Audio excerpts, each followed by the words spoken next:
நீதிமன்ற அறைக்குள் அமைதி குடிகொண்டது. எதிர்கூண்டில் ஒரு பெண் நின்றாள். அவளது கண்களில் கண்ணீர் கோர்த்திருந்தாலும் முகத்தில் ஒரு பிடிவாதமும் தீர்க்கமும் தெரிந்தது. அப்போது அவள் உச்சரித்த வார்த்தைகள் ஒட்டுமொத்த நீதிமன்றத்தையும் உலுக்கின. எனக்கு என் கணவர் திரும்ப வேண்டும். அந்த ஒற்றை வாக்கியம் நீதிமன்றத்தில் இருந்த அனைவரையும் அதிர்ச்சியில் உறைய வைத்தது. வழக்கறிஞர்கள் மத்தியில் ஒரு புதிய முணுமுணுப்பு தொடங்கியது. மற்ற வழக்குக்காக வந்திருந்தவர்கள் கூட கழுத்தை திருப்பி அந்த விசித்திரமான கோரிக்கை வைத்த பெண்ணையே உற்று நோக்கினார்கள். ஒரு வழக்கறிஞர் மெல்லிய குரலில், இவளுக்கு பைத்தியம் பிடித்து விட்டது போல என்றார். மற்றொருவர் கேலியாக சிரித்து, இது நீதிமன்றமா இல்லை மளிகை கடையா? கணவர் என்ன பொருளா? எப்போது வேண்டுமானாலும் விட்டுவிட்டு எப்போது வேண்டுமானாலும் வந்து எடுத்து செல்வதற்கு என்று கிண்டல் செய்தார். மக்கள் அவளை பார்த்து சிரித்து கொண்டிருந்தனர். அப்போது நீதிபதியின் சுத்தியல் ஓசையுடன் அவரது கம்பீரமான குரல் ஒலித்தது. அமைதி காக்கவும், இது நீதிமன்றம். இங்கே ஒருவருக்கொருவர் தங்கள் கருத்துக்களை தெரிவிக்க முழு உரிமை உண்டு.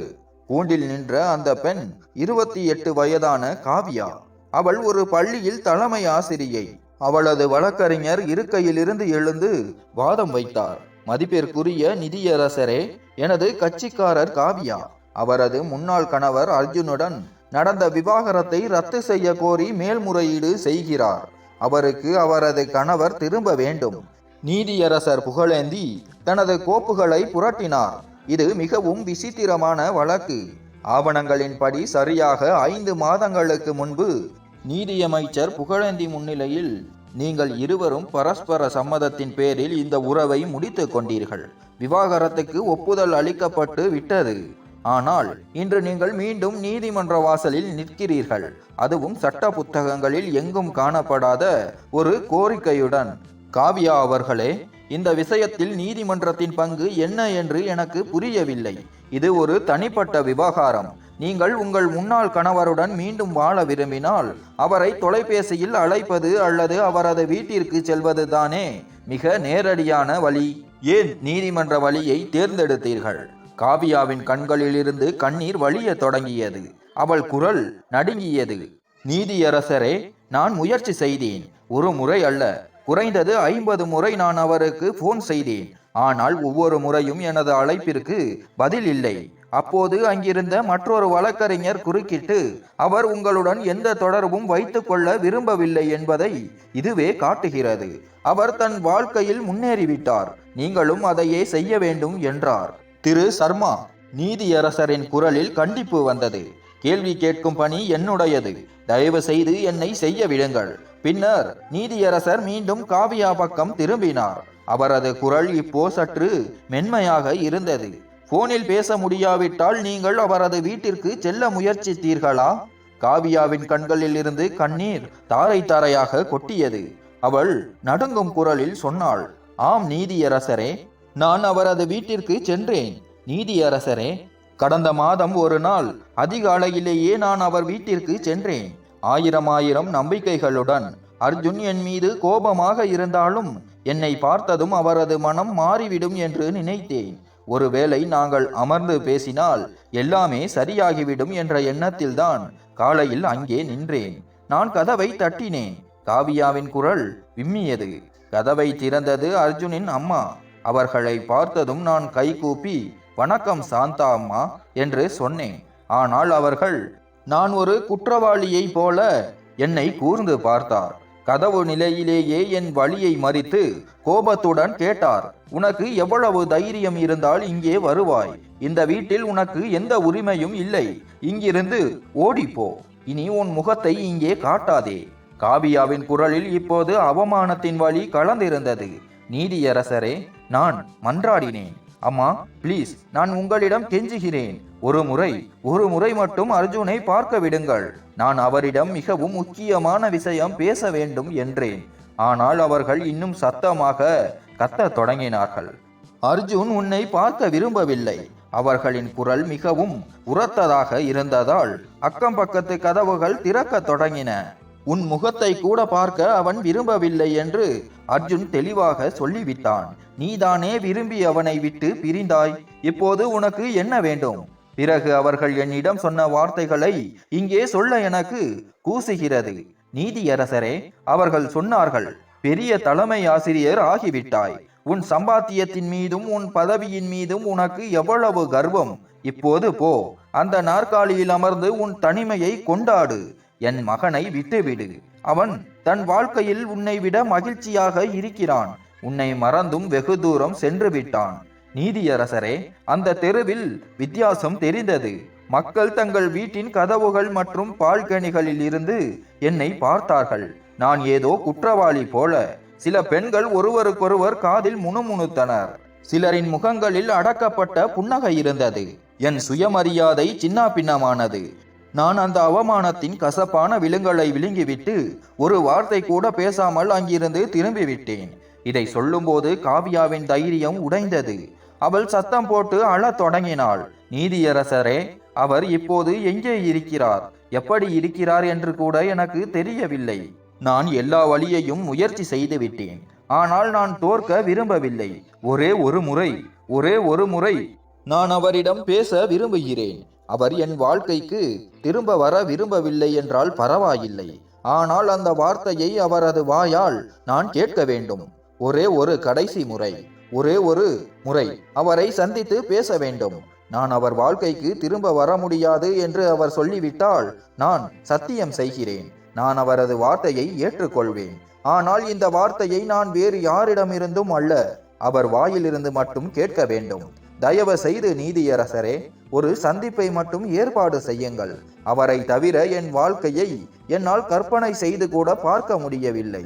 நீதியரசர் கூறினார். சரி காவியா அவர்களே, நீதிமன்றம் உங்கள் உணர்வுகளை மதிக்கிறது.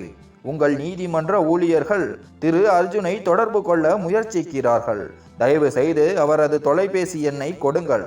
காவியா நடுங்கும் கைகளால் ஒரு காகிதத்தில் எண்ணை எழுதி குமாஸ்தாவிடம் கொடுத்தாள். குமாஸ்தா என்பதன் அர்த்தம் நீதிமன்றத்தின் எழுத்தாளர்கள். அரை மணி நேர இடைவேளைக்கு பிறகு நீதியரசர் மீண்டும் விசாரணையை தொடங்கினார். நீதியரசர் காவியாவின் கண்களை பார்த்து கேட்டார். உங்களால் அவர் இல்லாமல் வாழவே முடியாது என்றால் நீங்கள் ஏன் அவரை விட்டு பிரிந்தீர்கள்? இந்த கேள்வி ஒரு குண்டு போல வெடித்தது. இதுதான் உண்மையான கேள்வி, அனைவரும் தெரிந்து கொள்ள விரும்பிய ரகசியம். கேள்வியை கேட்டதும் காவியாவின் பொறுமையின் அணை உடைந்தது. அவளது கண்களில் இருந்து கண்ணீர் வெள்ளம் பெருகியது. அந்த கண்ணீருடன் ஒரு கதையும் பாயத் தொடங்கியது. காதல், எதிர்பார்ப்புகள், தவறான புரிதல்கள் மற்றும் வருத்தத்தின் கதை. காவியா சொல்லத் தொடங்கினாள். நீதியரசரே, எங்கள் சந்திப்பு ஒரு பழைய தமிழ் சினிமா காட்சிக்கு குறைந்தது அல்ல. ஒரு தூரத்து உறவினரின் திருமணத்தில் எங்கள் கண்கள் சந்தித்தன. அதன் பின்னர் நாங்கள் ஒருவரையொருவர் என்றென்றும் சொந்தமாக்கிய சந்திப்புகளின் சங்கிலி தொடர் தொடங்கியது. அர்ஜுன் ஒரு திறமையான கட்டிட கலைஞர். அவர் உயிரற்ற நிலத்தின் கனவுகளின் அரண்மனைகளை கட்டினார். நான் ஒரு பள்ளி ஆசிரியை. குழந்தைகளின் எதிர்காலத்தை செதுக்கினேன். எங்கள் பாதைகள் வெவ்வேறாக இருந்தன, ஆனால் எங்கள் இலக்கு ஒன்றுதான். அன்பு மற்றும் நம்பிக்கையின் அடித்தளத்தில் கட்டப்பட்ட ஒரு சிறிய கூடு. திருமணத்தின் பிறகு 2 வருடங்கள் எப்படி ஓடின என்று தெரியவில்லை. காவியாவின் கண்களில் கடந்த காலத்தின் அழகான படங்கள் மிதந்தன. சின்ன சின்ன விஷயங்களில் நாங்கள் மகிழ்ச்சியை கண்டோம். மலையில் ஒன்றாக நனைவது, நள்ளிரவு வரை பேசுவது, ஒரே தட்டில் சாப்பிடுவது, ஒருவருக்கொருவர் முடிக்காத வாக்கியங்களை முடிப்பது. எங்கள் காதல் மிகவும் நிறைவாக இருந்தது. அதற்கு எங்கே கண் பட்டு விடுமோ என்று பயந்தோம். ஒருவேளை கண் பட்டுவிட்டது. காவியாவின் குரல் கனத்தது. நீதியரசரே, 2023ஆம் ஆண்டின் தொடக்கத்தில் நாட்டின் பொருளாதார மந்தநிலை ஏற்பட்டது. பெரிய நிறுவனங்கள் தங்கள் ஊழியர்களை வெளியேற்றினர். அர்ஜுனின் நிறுவனமும் ஒரே நாளில் 300 பேரை வேலையிலிருந்து நீக்கியது. அந்த பட்டியலில் அர்ஜுனின் பெயரும் இருந்தது. அன்று மாலை அவர் வீட்டிற்கு வந்தபோது அவரது கண்களில் ஆழ்ந்த சோகம் இருந்தது. என்ன நடந்தது என்று கேட்டேன். எனக்கு வேலை போய்விட்டது என்று மட்டுமே சொன்னார். என் இதயம் மூழ்கியது. ஆனால் நான் என்னை தேற்றிக் கொண்டேன். நான் அவரது கையை பிடித்து சொன்னேன், கவலைப்படாதீர்கள், நாம் இருவரும் சேர்ந்து ஒரு புதிய வழியை கண்டுபிடிப்போம். நான் இருக்கிறேன் உங்களுடன். ஆனால் நீதியரசரே, அது எங்கள் நாசத்தின் தொடக்கம் என்று எனக்கு தெரியாது. அன்று முதல் எங்களுக்குள் எல்லாம் மாறத் தொடங்கியது. தன் பேச்சால் வீட்டை ஒளிர செய்த அர்ஜுன் இப்போது மௌனத்தின் போர்வையை போர்த்தி கொண்டார்.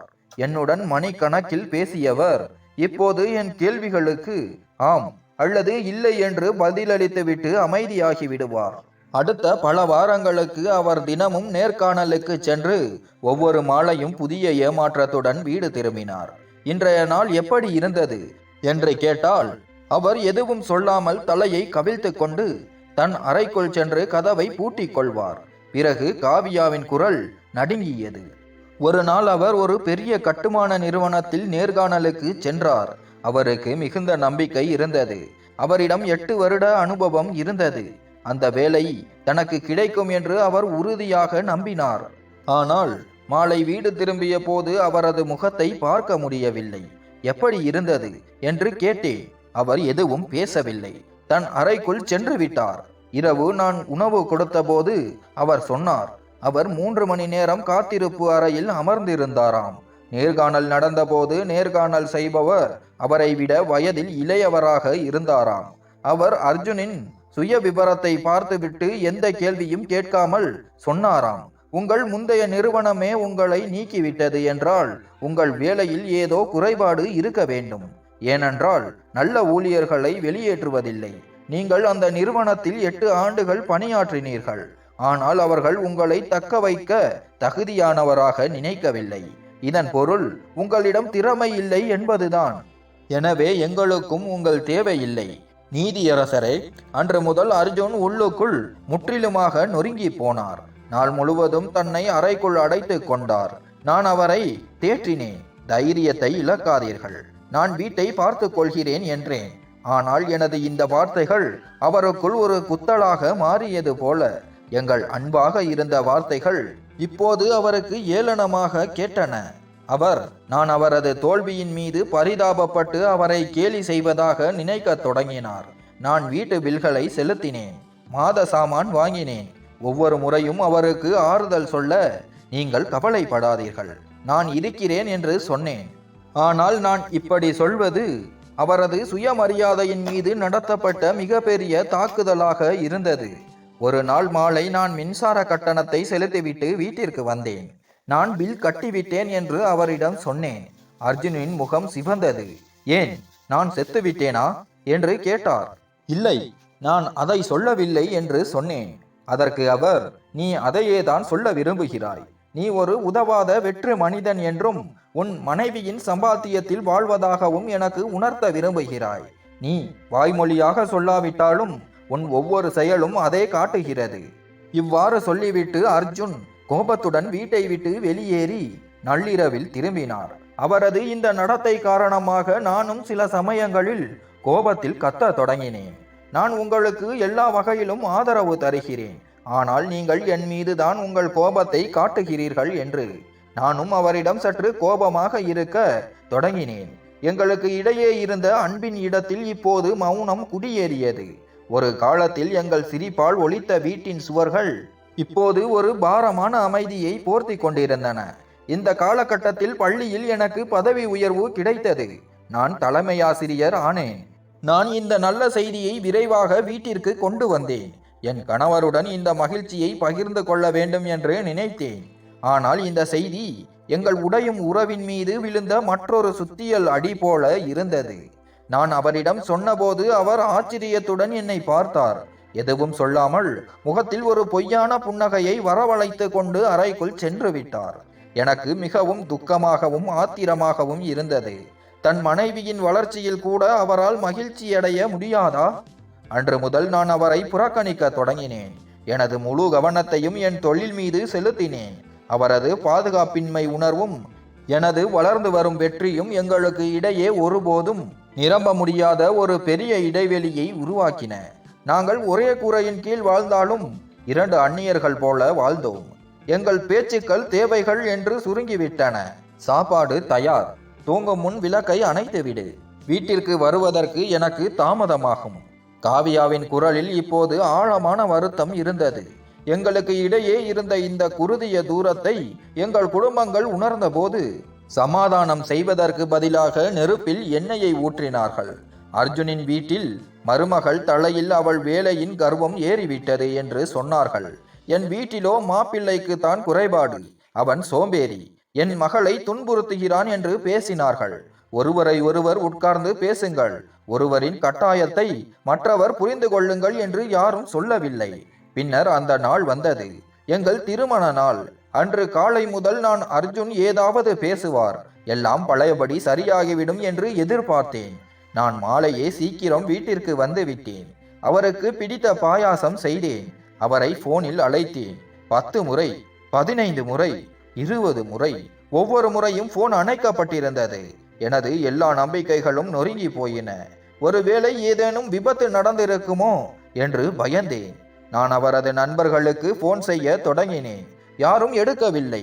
நள்ளிரவுக்கு பிறகு கிட்டத்தட்ட 12 மணிக்கு தடுமாறும் காலடி சத்தம் கேட்டது. நான் ஓடிச் சென்று கதவை திறந்தேன். நான் கண்ட காட்சி, நீதியரசரே, என்னால் அதை ஒருபோதும் மறக்க முடியாது. அர்ஜுன் குடிபோதையில் முழுவதுமாக தள்ளாடி கொண்டிருந்தார். அவர் கதவின் ஆதரவில் நின்றிருந்தார். அவரது சட்டை பொத்தான்கள் திறந்திருந்தன. தலைமுடி களைந்திருந்தது. மதுவின் கடுமையான வாசனை வீசியது. அவரால் சரியாக நிற்கக்கூட முடியவில்லை. நான் உறைந்து போய் நின்றேன். நாள் முழுவதும் நம்பிக்கையுடன் துடித்துக் கொண்டிருந்த என் இதயம் அந்த ஒரு நொடியில் கண்ணாடி போல உடைந்து சிதறியது. நீதியரசரே, என் பொறுமையின் அணை உடைந்து விட்டது. கடந்த 3 மாதங்களாக இருந்த வழி, அவரது குளிர்ச்சி, இந்த வீட்டின் தனிமை, இப்போது இந்த காட்சி எல்லாமே எனக்குள் ஒரு எரிமலையை போல வெடித்தது. நான் கத்தினேன். எங்கே போனீர்கள் நீங்கள்? இன்று என்ன நாள் என்று உங்களுக்கு தெரியுமா? இன்று நம் திருமண நாள். இதுதான் எனக்கு நீங்கள் கொடுக்க வந்த பரிசா? அர்ஜுன் தடுமாறும் வாயால் பதிலளித்தார். ஓ, திருமண நாளா? நான் என்ன செய்வது? பரிசு வாங்க என்னிடம் பணம் இல்லை. சம்பாதிக்கும் ஆள் நீதானே. நான் ஒரு வெட்டி முண்டம். உன் தலைமை ஆசிரியர் வேலையில் நீ மிகவும் மகிழ்ச்சியாக இருக்கிறாய் அல்லவா? ஓ, அதையே கொண்டாடு. என்னை தொந்தரவு செய்யாதே. நான் அழுது கொண்டே சத்தமிட்டேன். நான் இதையெல்லாம் உங்களுக்காகத்தான் செய்தேன். உங்களுக்காக பாயாசம் செய்தேன். வீட்டை அலங்கரித்தேன். உங்களுக்கு பிடித்த புடவையை கட்டினேன். நீங்களோ குடித்துவிட்டு இந்த நிலையில் வந்து இருக்கிறீர்கள். அர்ஜுன் கோபத்துடன் சொன்னார். நான் சும்மா இருக்கிறேன் என்று நினைக்கிறாயா? நான் தினமும் வேலை தேடுகிறேன். ஆனால் உனக்கு உன் வேலை மட்டும்தான் தெரிகிறது. நீ என்னை சற்றும் கவனிக்கவில்லை. என்னால் தாங்க முடியவில்லை. நான் கூச்சலிட்டேன். நான் உங்களை கவனிக்கவில்லையா? நான் 3 மாதங்களாக வீட்டை தனிமையாக நிர்வகித்து வருகிறேன். அனைத்து செலவுகளையும் நான் பார்த்து கொள்கிறேன். என் மீது பழி போடுகிறீர்களா? இந்த கூச்சலுக்கிடையில் அர்ஜுன் சொன்னார். நான் என்ன செய்ய வேண்டும்? உன் காலில் விழ வேண்டுமா? உன்னை பூஜை செய்ய வேண்டுமா? நாம் பிரிவதுதான் நல்லது. நான் கோபத்தில் சொல்லிவிட்டேன். ஆம், எனக்கு விவாகரத்தை கொடுங்கள். காவியா விம்மி அழுது கொண்டிருந்தாள். அதன் பிறகு எல்லாம் அமைதியானது. ஒரு பயங்கரமான அச்சமூட்டும் அமைதி. நாங்கள் இருவரும் ஒருவரை ஒருவர் வெறித்து பார்த்தோம். நாங்கள் என்ன சொன்னோம் என்று இருவருக்குமே நம்ப முடியவில்லை. அடுத்த நாள் காலை அர்ஜுனின் போதை தெளிந்துவிட்டது. ஆனால் என் கோபம் தணியவில்லை. நான் அவரிடம் பேசுவதை நிறுத்திவிட்டேன். சில நாட்களுக்கு பிறகு பள்ளிக்கு புத்தகம் வாங்க டெல்லிக்கு சென்றேன். அங்கே ஒரு கஃபேயின் கண்ணாடி சாளரத்தின் வெளியே அர்ஜுனை பார்த்தேன். அவர் தனியாக இல்லை. அவருக்கு எதிரில் ஒரு இளம் பெண் அமர்ந்திருந்தாள். 25 அல்லது 26 வயது இருக்கும். மிகவும் நவநாகரிகமாக இருந்தாள். இருவரும் சிரித்து கொண்டிருந்தனர். பின்னர் அந்த பெண் தனது கையை அர்ஜுனின் கை மீது வைத்தாள். அர்ஜுன் தனது கையை விலக்கவில்லை. அந்த ஒரு நொடியில் என் மனதில் மின்னல் தாக்கியது. இதுதான் உண்மையான காரணம். இதனால் தான் திருமண நாளில் அவர் அந்த நாடகத்தை நடத்தினார். இதனால் தான் அவர் என்னை பிரிய விரும்பினார். அவரது வாழ்க்கையில் வேறு யாரோ வந்துவிட்டார்கள். அன்று நான் வீட்டிற்கு வந்தபோது கோபத்தில் வெறி பிடித்தவள் போல இருந்தேன். மாலை அர்ஜுன் வீட்டிற்கு வந்தபோது நான் அவருக்காக காத்து கொண்டிருந்தேன். கதவை திறந்தவுடன் நான் நேரடியாக கேள்வியை தொடுத்தேன். யார் அந்த பெண்? அர்ஜுன் தயங்கினார். அவரது முகத்தில் ஒரு விசித்திரமான உணர்ச்சி தோன்றியது. அவர், நீ எந்த பெண்ணை பற்றி பேசுகிறாய் என்று கேட்டார். நான் கத்தினேன். அந்த கஃபேயில் உன்னுடன் அமர்ந்திருந்தவள். உன் கையில் மீது கை வைத்து நீ சிரித்து கொண்டிருந்தாயே, அவள் யார்? அர்ஜுனின் முகம் இறுக்கமானது. அவர் கேட்டார், நீ அங்கு இருந்தாயா? நீ என் மீது உளவு பார்க்கிறாயா? நான் உளவு பார்க்கவில்லை, தற்செயலாக பார்த்தேன். இப்போது சொல், அவள் யார் என்றேன். அவர் மிகவும் குளிர்ந்த குரலில் சொன்னார், உனக்கு என் மீது நம்பிக்கை இல்லை என்றால் நான் என்ன விளக்கம் கொடுப்பது? யாரோ என் மார்பில் கத்தியால் குத்தியது போல் உணர்ந்தேன். நான் அப்படியானால் ஏதோ தவறு இருப்பதாக நீ ஒப்புக்கொள்கிறாய் என்று சொன்னேன். அர்ஜுன், நான் எதையும் ஒப்புக்கொள்ளவில்லை. நீ முடிவெடுத்து விட்டாய் அல்லவா? சரி என்றேன். பிறகு நான் கோபத்தில் சொன்னேன், நீ விளக்கம் கொடுக்க முடியாவிட்டால் இந்த உறவுக்கு எந்த அர்த்தமும் இல்லை. அர்ஜுன், ஆம், எந்த அர்த்தமும் இல்லை. நம்பிக்கை இல்லாத போது உறவு எதற்கு என்றார். நான் அப்படியானால் இந்த உறவை முடித்துக் கொள்கிறோம் என்று சொன்னேன். அர்ஜுன், சரி, முடித்து விடுகிறோம் என்றார். அடுத்த நாள் காலையில் எழுந்த நான் என் உடைகளை அடுக்கினேன். அவர், என்ன செய்கிறாய் என்று கேட்டார். நான் அகங்காரத்துடன் சொன்னேன், நீங்கள் தானே முடித்துக் கொள்ள சொன்னீர்கள், அதைத்தான் செய்கிறேன். அவர் என்னை தடுப்பார் என்று நினைத்தேன். ஆனால் அவர் கோபத்துடன், போ, நல்லது, என் வாழ்க்கையிலிருந்து வெளியேறு என்றார். நானும் கோபத்தில் அந்த வீட்டை விட்டு வெளியேறினேன். ஒரு வாரத்திற்கு பிறகு விவாகரத்துக்கான அவரது வழக்கறிஞரின் நோட்டீஸ் எனக்கு கிடைத்தது. இது அனைத்தும் உண்மை என்று என்னால் நம்ப முடியவில்லை. ஆனால் என் அகங்காரம் சொன்னது, அவர் நோட்டீஸ் அனுப்பினால் நானும் வளைந்து கொடுக்க மாட்டேன். விவாகரத்து ஆவணங்களில் கையெழுத்திட்ட போது எங்கள் இருவரின் கைகளும் நடுங்கின.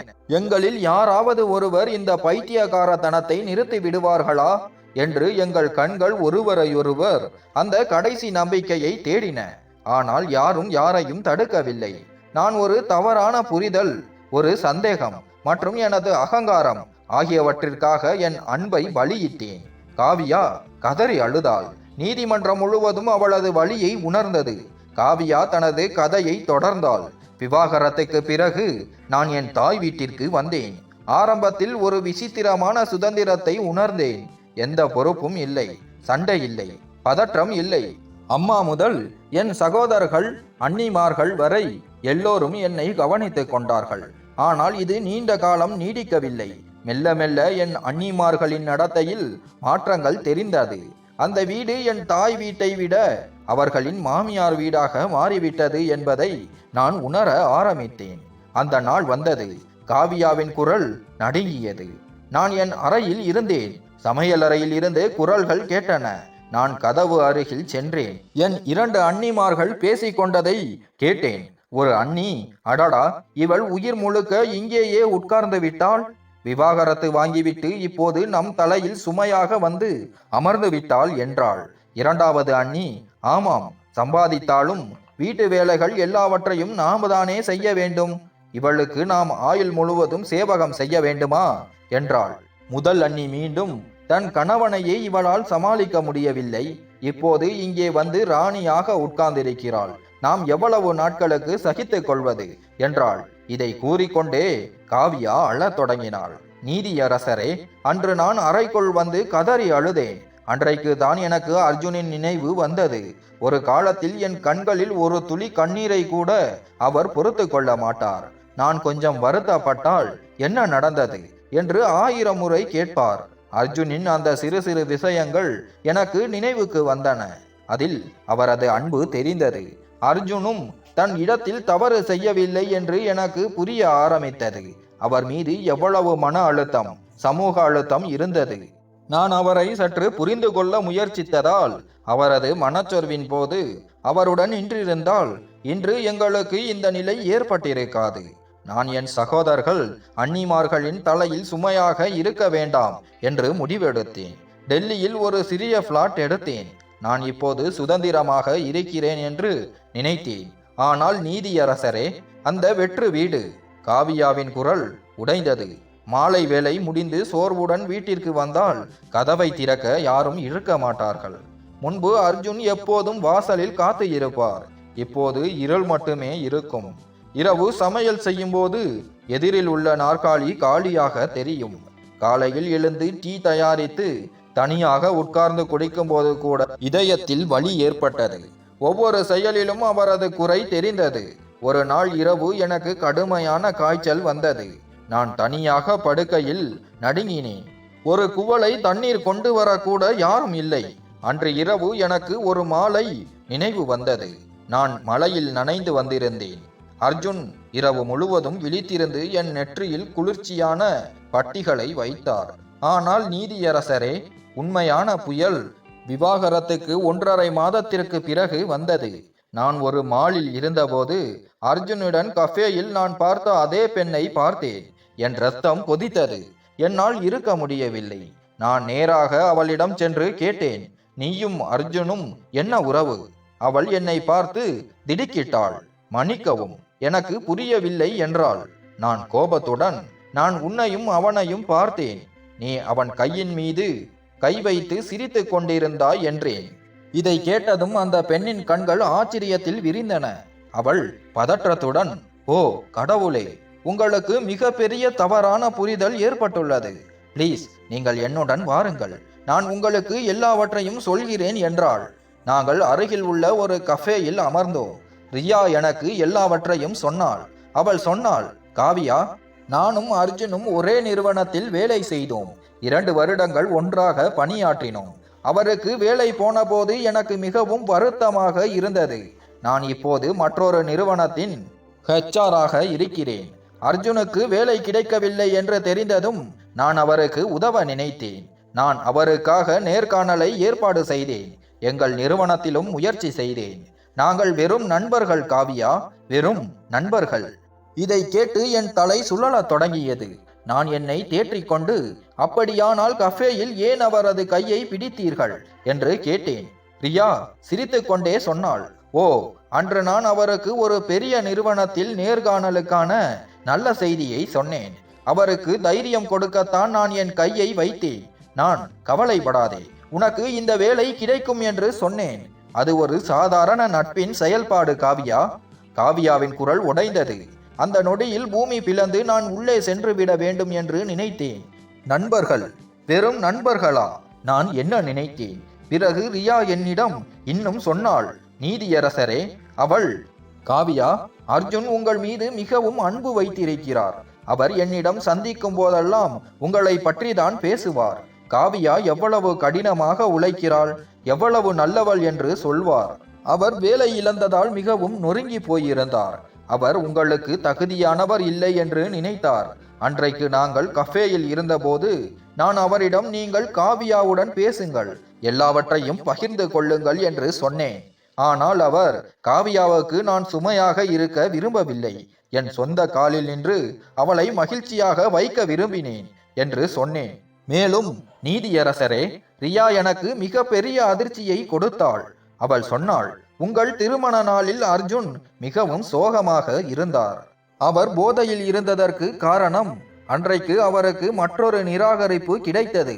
ஒரு பெரிய நேர்காணலில் அவர் தோல்வியடைந்தார். அவர் மிகவும் உடைந்திருந்தார். நான் அவருக்கு போன் செய்து தைரியம் கொடுக்க முயன்றேன். ஆனால் அவர், நான் எப்படி காவியாவின் முன் போவது? இன்று எங்கள் திருமண நாள் என்று திரும்ப திரும்ப சொன்னார். திருமண நாள், நான் வெறும் கையுடன் இருக்கிறேன். காவியா கதறி அழ தொடங்கினாள். நீதியரசரே, அந்த இரவு அவர் மிகவும் நொறுங்கி போயிருந்தார். அதனால் குடித்து விட்டார். ஆனால் நான் அவர் மீது கத்தினேன். நான் அவரை கேலி செய்தேன். நான் அவர் மீது சந்தேகம் கொண்டேன். எல்லாவற்றிற்கும் மேலாக நான் விவாகரத்து கேட்டேன். இந்த 5 மாதங்கள் 5 யுகங்கள் போல இருந்தன. நான் அர்ஜுனை மட்டுமல்ல, என் வாழ்க்கையையே விவாகரத்து செய்துவிட்டேன் என்று புரிந்து கொண்டேன். இந்த உணர்வுதான் மீண்டும் அவரை அழைக்க என்னை தூண்டியது. ஆனால் அவர் போனை எடுக்கவில்லை. பிறகு நான் அவர் வீட்டிற்கு சென்றேன். அங்கே என்ன நடந்தது என்று உங்களுக்கு தெரியும். கடைசியில் நான் இந்த நீதிமன்றத்தின் கதவை தட்டினேன். காவியாவின் கதையை கேட்டு நீதிமன்றம் முழுவதும் அமைதியானது. பலரின் கண்கள் கலங்கி இருந்தன. அப்போது வழக்கறிஞர் நீதியரசரிடம் வந்து, திரு அர்ஜுன் வந்துவிட்டார் என்று மெதுவாக கூறினார். நீதியரசர் தலையசைத்துவிட்டு, எல்லாமே வெளிப்படையாக தெரிந்தாலும் ஒரு முக்கியமான கேள்வியை கேட்டார். காவியா அவர்களே, உங்கள் இருவரின் சண்டைக்கு உண்மையான காரணம் என்ன என்று நீங்கள் நினைக்கிறீர்கள்? காவியா கண்ணீரை துடைத்தாள். எங்கள் அகங்காரம் எங்களை பிரித்தது நீதியரசரே. எங்கள் அறிவின்மை. கணவன் மனைவி என்பது ஒரு வண்டியின் 2 சக்கரங்கள் என்பதை நாங்கள் மறந்துவிட்டோம். நாங்கள் ஒருவரை ஒருவர் இழக்க முயன்றோம். சேர்ந்து நடக்க முடியவில்லை. காவியாவின் குரலில் இப்போது ஒரு நிதானம் இருந்தது. எங்கள் உறவு முறிந்து ஒரு நாள் முடியவில்லை. நாங்கள் இருவரும் தினமும் செய்த சிறிய தவறுகளின் விளைவு. அர்ஜுனின் வேலை போனபோது அவருடைய வேலை மட்டும் போகவில்லை, அவரது சுயநம்பிக்கை போய்விட்டது. அவரது ஆண்மையின் கர்வம் உடைந்து விட்டது. அவர் தினமும் நேர்காணலில் நிராகரிக்கப்பட்டு வீட்டிற்கு வந்து அமைதியாகி விடுவார்.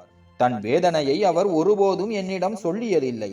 அவர் தனது வேதனையை வெளிப்படுத்தினால் என் பார்வையில் பலவீனமாகி விடுவார் என்று நினைத்தார்.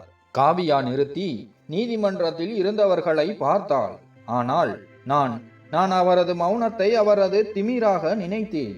நான் வீட்டை நிர்வகித்தேன், சம்பாதித்தேன். ஆனால் நான் சரியானவள் என்றும் அவர் தவறானவர் என்றும் நினைத்தேன். நீதியரசரே, இதுதான் எங்கள் உறவின் மிக பெரிய தவறு. நாங்கள் பேசுவதை நிறுத்திவிட்டோம். ஒரே வீட்டில் இருந்தும் அர்ஜுனின் மனதில் என்ன ஓடுகிறது என்று நான் அறியவே முயற்சிக்கவில்லை. பேசாத போதுதான் சந்தேகம் பிறக்கிறது. நீதியரசரே, நான் அர்ஜுனை ரியாவுடன் கஃபேயில் பார்த்தபோது நிச்சயம் ஏதோ தவறு இருக்கிறது என்று என் மனம் முடிவு செய்தது. எங்களுக்கிடையே இருந்த நம்பிக்கை இலை அருந்து போனதால் என் கதையை நானே எழுதி கொண்டேன். காவியாவின் குரல் உடைந்தது. அர்ஜுன் கஷ்டப்பட்ட போது நான் அவருக்கு ஆதரவாக நின்றிருக்க வேண்டும். நீங்கள் ஏன் கவலைப்படுகிறீர்கள்? பயப்பட வேண்டாம். ஒவ்வொரு அடியிலும் நான் உங்களுடன் இருக்கிறேன். என்னிடம் பேசுங்கள் என்று கேட்டிருக்க வேண்டும். நான் அவருக்கு சகிப்புத்தன்மை கொடுத்திருக்க வேண்டும். சிறிது நேரம் கொடுத்திருக்க வேண்டும். ஆனால் நான் என்ன செய்தேன்? அவர் மீது கத்தினேன். அவர் மீது சந்தேகம் கொண்டேன். எனது அகங்காரத்தை எங்கள் அன்பை விட பெரிதாக வைத்தேன்.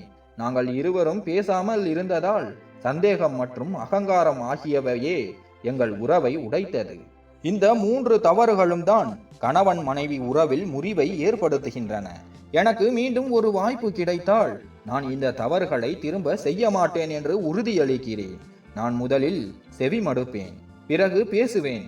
நான் நம்புவேன், சந்தேகிக்க மாட்டேன். நான் என் அன்பை எப்போதும் என் அகங்காரத்தை விட உயர்த்தி வைத்திருப்பேன். எனக்கு என் கணவர் வேண்டும். ஏனென்றால் அவர் இல்லாமல் என் வாழ்க்கை முழுமையடையாது. காவியா இவை அனைத்தையும் சொல்லிக் கொண்டிருந்த போது அர்ஜுன் நீதிமன்றத்தின் வாசலில் நின்று கொண்டிருந்தார். குமாஸ்தா அவருக்கு தொலைபேசி அழைப்பு விடுத்த போது அர்ஜுன் டெல்லியில் நீதிமன்றத்திற்கு அருகில் ஒரு கட்டுமான தளத்தில் வேலை பார்த்து கொண்டிருந்தார் என்று தெரிய வந்தது. நீதிமன்றத்தின் உத்தரவின் பேரில் அவர் உடனடியாக புறப்பட்டு வந்திருந்தார். காவியாவின் முதுகு கதவை நோக்கி இருந்ததால் அர்ஜுன் அங்கிருப்பதை காவியா அறியவில்லை. அவர் பேசுவதையெல்லாம் அவர் கேட்டுக் கொண்டிருந்தார். அர்ஜுனின் கண்கள் சிவந்திருந்தன. கன்னங்களில் கண்ணீரின் தடங்கள் இருந்தன. நீதியரசர் அர்ஜுனை பார்த்து மெதுவாக உள்ளே வருமாறு சைகை செய்தார். அர்ஜுன் உள்ளே வர ஆரம்பித்த போது அவரது காலடி சத்தம் கேட்டு காவியா திரும்பி பார்த்தாள். அர்ஜுனை நேருக்கு நேர் கண்டதும் அவள் சிலையாகி போனாள். அவள் மூச்சு நின்றது. திரு அர்ஜுன், நீதியரசர் கேட்டார், உங்கள் விவாகரத்துக்கு 5 மாதங்கள் ஆகிவிட்டது. இந்த 5 மாதங்களில் உங்கள் வாழ்க்கையை நீங்கள் முன்னெடுத்து சென்றீர்களா? மறுமணம் செய்தீர்களா? அல்லது அதை பற்றி யோசித்தீர்களா? அர்ஜுன் காவியாவை பார்த்தார். பின்னர் தனது பார்வையை தாழ்த்தி மெதுவாக இல்லை என்று தலையசைத்தார். இப்போதெல்லாம் எங்கே வசிக்கிறீர்கள்? டெல்லியில், தனிமையில். அர்ஜுனின் குரல் கனத்தது. சாப்பாடு எங்கிருந்து சாப்பிடுகிறீர்கள்? அர்ஜுன் ஒரு நீண்ட மூச்சை இழுத்தார். பிறகு காவியாவை பார்த்து, வெளியே உணவகங்களில். சமைத்து கொடுக்க மனைவி இல்லையே என்றார். இதை கேட்டதும் காவியா ஓவென அழுதாள். அர்ஜுனின் கண்களிலிருந்து கண்ணீர் வழிந்தது. நீதியரசர் கேட்டார், அர்ஜுன், காவியாவின் எல்லா பேச்சுகளையும் நீங்கள் கேட்டீர்களா? ஆம் என்று அர்ஜுன் தலையசைத்தார். ஆனால் அவரது முகத்தில் இன்னும் ஒரு விசித்திரமான கடினத்தன்மை இருந்தது. உங்கள் கருத்து என்ன? அர்ஜுன் மௌனமாக இருந்தார். காவியா துணிந்து தயவு செய்து ஏதாவது சொல்லுங்கள் என்றாள். அர்ஜுனின் குரலில் வலி இருந்தது, ஆனால் கடுமையும் இருந்தது. எனக்கு என்ன சொல்வது என்று தெரியவில்லை. நீதியரசர் அர்ஜுனுக்குள் ஒரு மனப்போராட்டம் நடப்பதை உணர்ந்தார். அவரது இதயம் உருகி கொண்டிருந்தாலும் அவரால் ஒப்புக்கொள்ள முடியவில்லை. அர்ஜுன், நீதியரசர் மெதுவாக கேட்டார், உண்மையில் நீங்கள் காவியாவை வெறுக்கிறீர்களா? அர்ஜுன் எதுவும் சொல்லவில்லை, மௌனம் காத்தார். இந்த 5 மாதங்களில் நீங்கள் மகிழ்ச்சியாக இருந்தீர்களா அல்லது முன்னாள் மகிழ்ச்சியாக இருந்தீர்களா? மீண்டும் மௌனம். காவியா அழுது கொண்டே, அர்ஜுன், என்னை மன்னித்துவிடு. நான் நிறைய தவறுகள் செய்தேன் என்று எனக்கு தெரியும் என்றாள். அர்ஜுன் கண்களை மூடிக்கொண்டார். அவருக்குள் ஒரு புயல் வீசியது. அர்ஜுன் இன்னும் தயக்கத்தில் இருக்கிறார் என்பதை நீதியரசர் புரிந்து கொண்டார். அவர் வேறு வழியை கையாண்டார்.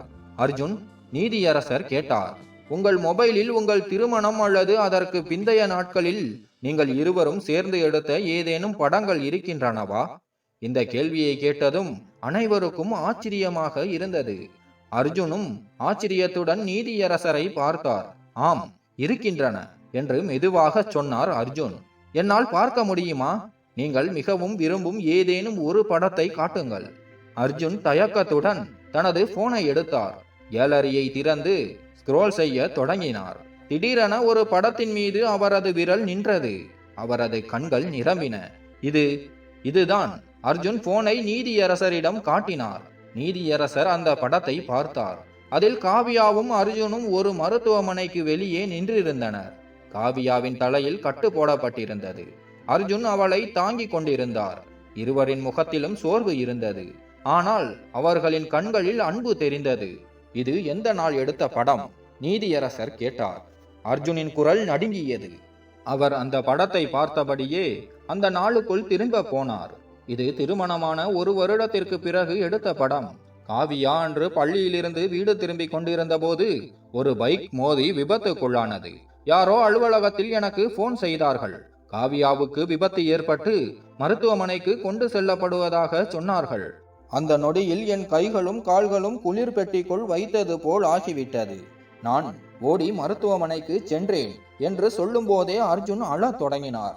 அவளை மருத்துவமனையில் பார்த்தபோது அவள் தலையில் ரத்தம் வடிந்து கொண்டிருந்தது. பல இடங்களில் காயங்கள். நான் அங்கேயே உட்கார்ந்து விட்டேன். அவளை நான் இழந்து விடுவேனோ என்று பயந்தேன். காவியாவும் இப்போது கண்ணீர் விட்டு அழுது கொண்டிருந்தாள். அவளுக்கு அந்த நாள் நினைவுக்கு வந்தது. அர்ஜுன் தொடர்ந்தார். மருத்துவர், காயம் ஆழமானது, தையல் போட வேண்டும் என்றார். நான் அறுவை சிகிச்சை அறைக்கு வெளியே அமர்ந்து கடவுளிடம் வேண்டிக் கொண்டிருந்தேன். அவளை மட்டும் காப்பாற்று, எதையும் எடுத்துக்கொள், ஆனால் அவளை மட்டும் என்னிடம் இருந்து பிரிக்காதே.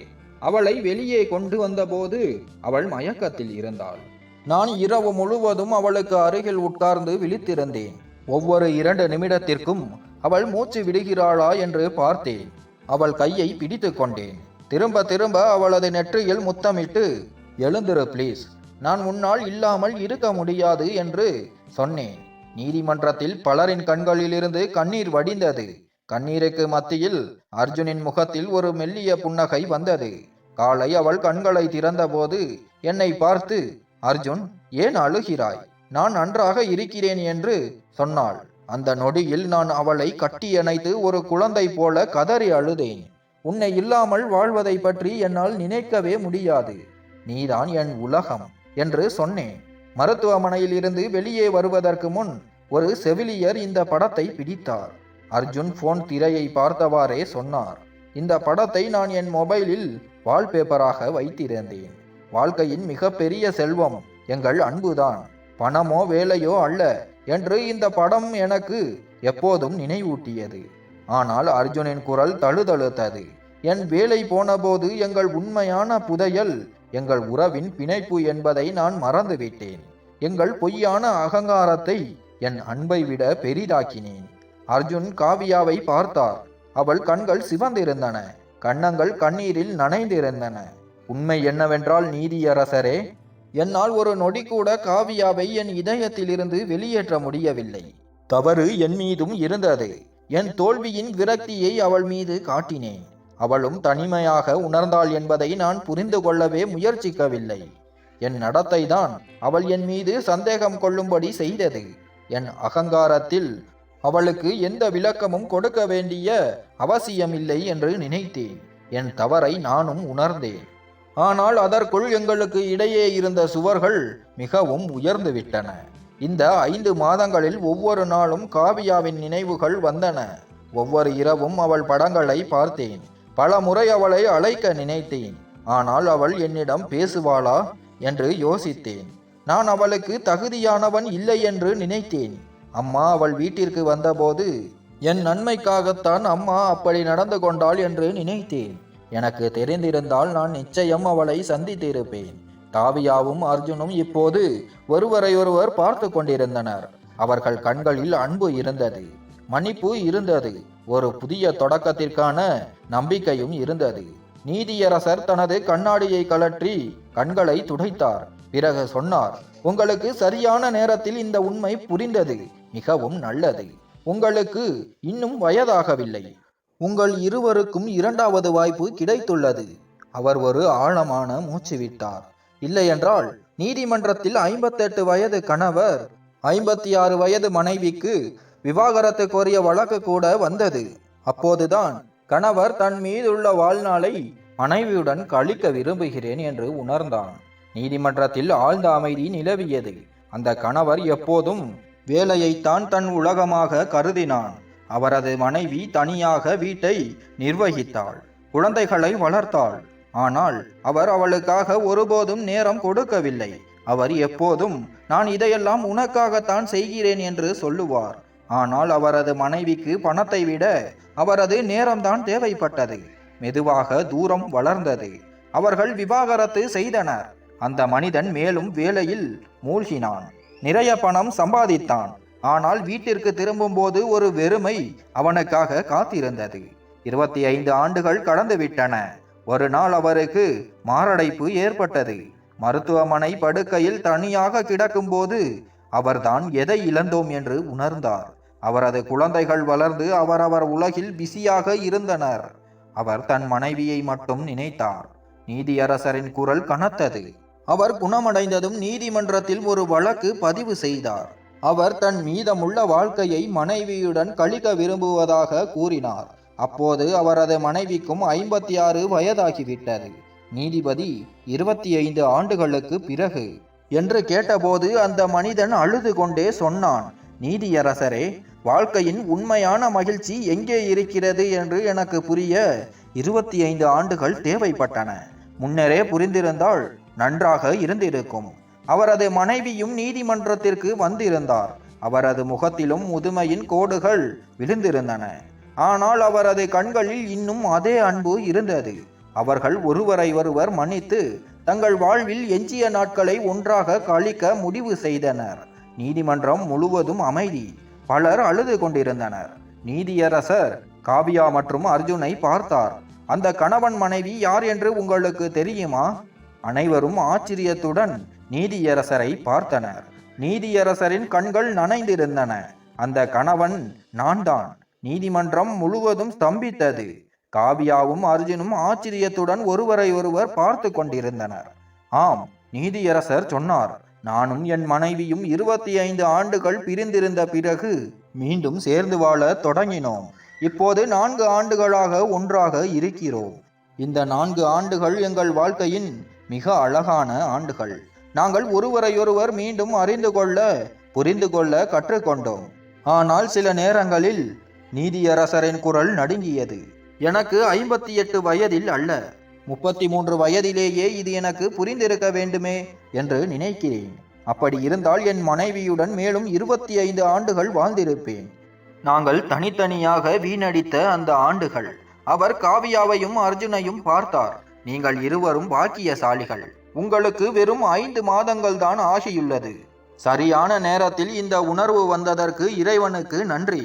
உங்களுக்கு முன்னால் ஒரு முழு வாழ்க்கை இருக்கின்றது, ஒன்றாக கழிக்க. நீதியரசர் ஆழமாக மூச்சுவிட்டார். சட்டம் மனிதர்களால் உருவாக்கப்பட்டது, ஆனால் உறவுகளை இறைவன் உருவாக்குகிறார். நீதிமன்றம் 5 மாதங்களுக்கு முன்பு ஒரு காகிதத்தில் கையெழுத்திட்டு உங்களை பிரித்தது. ஆனால் இன்று நான் என் கண்களால் பார்க்கிறேன், நீங்கள் ஒருபோதும் பிரியவில்லை. என் அனுபவத்தின் அடிப்படையில் நீங்கள் மீண்டும் திருமணம் செய்யும்படி நான் அறிவுறுத்துகிறேன். வாழ்க்கை எல்லோருக்கும் 2வது வாய்ப்பு கொடுப்பதில்லை. உங்களுக்கு கிடைத்துள்ளது, அதை வீணாக்காதீர்கள். ஒவ்வொரு நொடியும் பொக்கிசமாக பாதுகாருங்கள். சின்ன சின்ன விஷயங்களில் மகிழ்ச்சியை கண்டறியுங்கள்.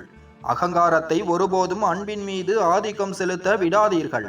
இதை கூறிவிட்டு நீதியரசர் மேஜையில் சுத்தியலால் தட்டினார். வழக்கு தள்ளுபடி செய்யப்பட்டது.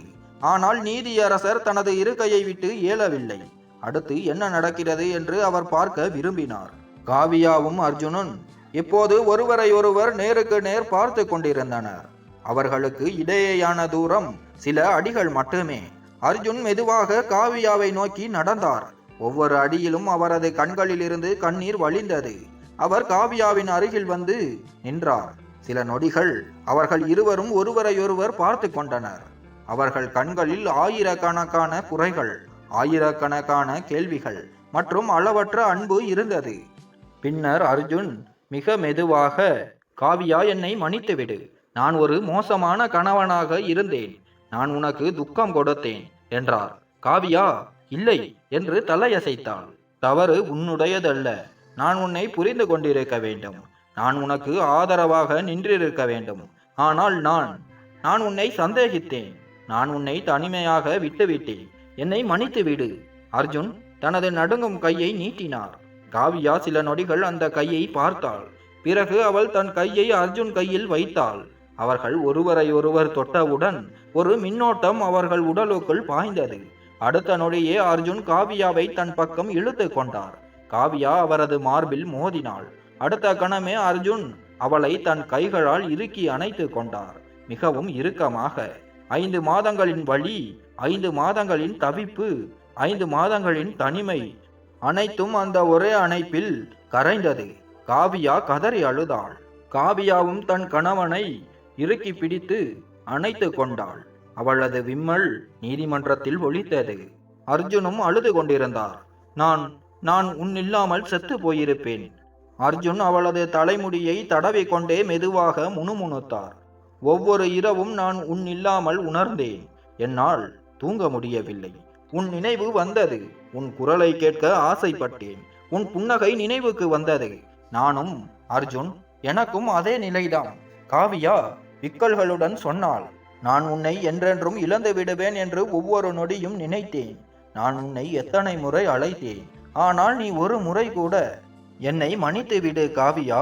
அர்ஜுன் குரல் உடைந்தது. நான் மிகவும் கோபமாக இருந்தேன். வழியில் இருந்தேன். என் மீது எனக்குள் இருந்த கோபத்தால் நான் உன் போனை எடுக்கவில்லை. ஆனால் ஒவ்வொரு முறையும் உன் பெயரில் திரையில் வரும்போது என் இதயம் வெடித்துவிடும் போல் இருக்கும். அர்ஜுன் காவியாவை தன்னை விட சற்று விலக்கினார். தனது 2 கைகளாலும் காவியாவின் முகத்தை தாங்கி பிடித்து தனது கட்டை விரல்களால் அவளது கண்ணீரை துடைத்தார். இனி அழக்கூடாது என்றார் அவர். ஆனால் அவரது கண்களிலிருந்தும் கண்ணீர் வழிந்தது. முழு நீதிமன்றமும் அழுது கொண்டிருந்தது. வழக்கறிஞர், குமாஸ்தாக்கள், பார்வையாளர்கள், காவலர்கள், காவியாவை பார்த்து கேலி செய்தவர்கள் கூட இப்போது கைக்கூட்டையால் தங்கள் கண்களை துடைத்து கொண்டிருந்தனர். சில பெண்கள் தங்கள் கணவர்களின் கையை பிடித்து கொண்டிருந்தனர். சில தம்பதிகள் ஒருவரை ஒருவர் பார்த்து கொண்டிருந்தனர். இன்று தங்கள் அன்பின் மதிப்பு அவர்களுக்கு புரிந்தது போல அர்ஜுன் அவளது கையை பிடித்தார். வா, வீடு போகலாம். எங்கே? காவியா வெகுளித்தனமாக கேட்டாள். அர்ஜுன் புன்னகைத்தார். நாம் வீட்டிற்கு. இப்படியாக இருவரும் கைகோத்து நீதிமன்றத்தை விட்டு வெளியேற தொடங்கினர். ஆனால் முதலில் கைகூப்பி நீதியரசருக்கு நன்றி தெரிவித்தனர். அவர்கள் முகங்களில் கண்ணீர் இருந்தது. ஆனால் அந்த கண்ணீருக்கு பின்னால் ஒரு புதிய விடியலின் புன்னகையும் இருந்தது. நீதியரசர் புன்னகைத்தார். அவர் தனது போனை எடுத்து தன் மனைவிக்கு அழைப்பு விடுத்தார். ஹலோ, நான் கோர்ட்டிலிருந்து கிளம்புகிறேன். வீட்டிற்கு வந்து கொண்டிருக்கிறேன். இன்னொன்று கேள். அழகான புடவை கட்டி கொண்டு தயாராக இரு. இன்று நாம் ஒன்றாக வெளியே இரவு உணவுக்கு செல்லலாம். இல்லை, சந்தோஷமாக ஒன்றுமில்லை. சும்மா உன்னுடன் கொஞ்ச நேரம் செலவிட வேண்டும். நீதிமன்றத்துக்கு வெளியே அர்ஜுனும் காவியாவும் நின்றனர். அர்ஜுன் காவியாவின் முகத்தை தன் கைகளால் தாங்கினார். காவியா, நான் உனக்கு ஒரு வாக்குறுதி கொடுக்க விரும்புகிறேன். இப்போது எது நடந்தாலும் நாம் ஒருபோதும் பேசுவதை நிறுத்த மாட்டோம். சண்டையிடுவோம், கத்துவோம், ஆனால் ஒருவரை ஒருவர் தனிமையில் விடவே மாட்டோம். வாக்குறுதி. காவியா புன்னகைத்தாள். வாக்குறுதி. அர்ஜுன் அவளது கையை முத்தமிட்டான். அவர்கள் கைகோர்த்து சென்றார்கள். வீதியில் இருந்தவர்கள் அதை பார்த்து புன்னகைத்தார்கள். ஆனால் அவர்களுக்கு யாரை பற்றியும் கவலை இல்லை. சூரியன் மறைந்து கொண்டிருந்தது. வானம் ஆரஞ்சு நிறமாக மாறியது. ஆனால் அவர்கள் வாழ்க்கையில் ஒரு புதிய காலை வந்திருந்தது. அங்கே அன்பு இருந்தது, புரிதல் இருந்தது. எல்லாவற்றிற்கும் மேலாக எந்த சூழ்நிலையிலும் ஒருவரையொருவர் விட்டு பிரிய மாட்டோம் என்று உறுதி இருந்தது. இத்துடன் கதை முடிந்தது. கதை பிடித்திருந்தால் லைக் மற்றும் சப்ஸ்கிரைப் செய்யவும். நன்றி.